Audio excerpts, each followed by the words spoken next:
தேட வேண்டாம். முன்னறிவிப்பின்றி வரும் அதன் வருகையை இதயம் உறக்கச் சொல்லும். காதல் காதல் ஒரு நாள் உங்களையும் வந்தடையும்.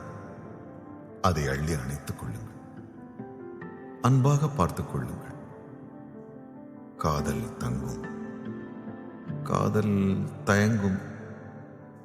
காதல் சிரிக்கும். காதல் இனிக்கும்.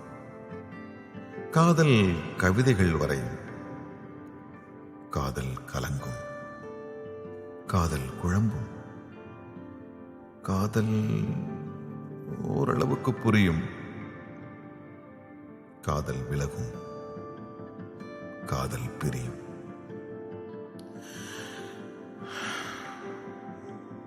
கதவுகளை மூடாமல் வழி அனுப்புங்கள். காத்திருங்கள். ஒருவேளை காதல் திரும்பினால், தூரத்தில் தயங்கி நின்றால் அருகில் செல்லுங்கள். அன்புடன் பேசுங்கள். போதும். காதல் உங்கள் வசம். உள்ளம் காதல் வசம். மாற்றங்கள் வினா. மாற்றங்களே விடை. காதல்.